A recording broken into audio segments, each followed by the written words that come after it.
On her 8th birthday, little Emily stood in front of the living room mirror, her blue dress slightly too long, the sparkly headband slipping off her soft blonde curls. She adjusted it with small, determined fingers, then stepped back to take in the whole look. Her mother had picked the dress just for today, and her older brother, Jamie, had helped blow up the balloons before school.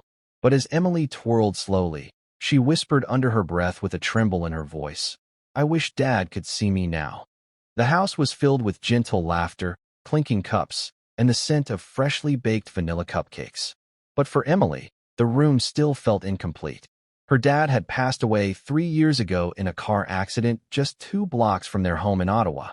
She had been too young to fully understand at the time, but she remembered the cold winter morning, the flashing lights, and the way her mom fell to the ground in the snow when the police came to the door. Since then, her birthdays had always been different. Her mom tried her best, decorations, presents, even inviting school friends over. But there was always that quiet moment when Emily looked toward the doorway, half hoping he'd walk in with a smile, just like he used to. This year felt heavier. Maybe because she was older now.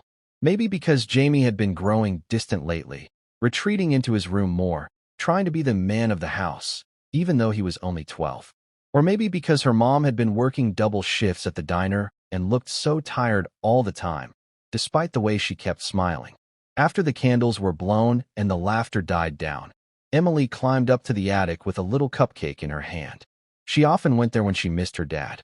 The attic was full of old boxes, dusty books, and most importantly, memories. She found the worn-out photo album and opened it gently, flipping through the pages until she landed on a picture of her dad holding her when she was a baby, his eyes bright, his grin wide. She touched the photo softly. "Daddy, do you think I look pretty today?" she asked the silence. "Jamie says I look like you when you smile. Mommy says you'd be so proud of me. I hope that's true. I've been trying really hard in school, and I even helped Jamie with his science project." The attic creaked slightly in the wind. She leaned back against a wooden box, holding the cupcake close. That's when she heard footsteps. It was Jamie. He stood at the top of the attic stairs, holding a small, crumpled envelope. "Hey," he said awkwardly, rubbing the back of his neck. "Mom said you were up here."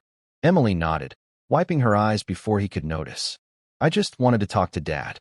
Jamie sat down beside her and handed her the envelope. "I found this in one of his old jackets. It's for you." Her fingers shook as she opened it. The letter inside was short, written in her dad's messy handwriting. "To my sweet Emily, if you're reading this, you're probably growing up without me. That's something I never wanted. But I want you to know something. No matter how tall you get, no matter what dress you wear, or how many birthdays I miss, I'll always be watching. I'll always be proud. Be kind. Be strong. And when you miss me, just look in the mirror. You've got my smile. Love, Dad." Tears rolled down Emily's cheeks, but they weren't heavy ones. Jamie pulled her into a sideways hug, his voice breaking a little. "I miss him too, you know. I just don't say it out loud." They sat in silence for a while, the fading sunlight coming through the small attic window. Emily rested her head on Jamie's shoulder. Later that evening, their mom came upstairs and found the two of them asleep on the dusty old rug, the cupcake untouched, and the letter held gently in Emily's small hand. That night, something changed. Jamie started spending more time with Emily, walking her to school, helping with her art projects, even playing silly tea party games. Their mom, noticing the shift, began opening up too, telling stories about their dad over dinner instead of keeping everything locked inside. Emily began smiling more. Not just the polite kind, but the real kind. She started writing in a journal, drawing pictures of her dad, and even making a little memory box with things that reminded her of him. Each birthday after that wasn't easier, but it was fuller. Years later, when Emily stood on a stage to give a speech as the valedictorian of her high school in Ontario, she wore a locket with her dad's photo inside. Her voice trembled as she ended her speech, looking out into the crowd where her mom and Jamie sat, their eyes full of tears. "I lost my dad when I was 5, she said, "but I never lost his love.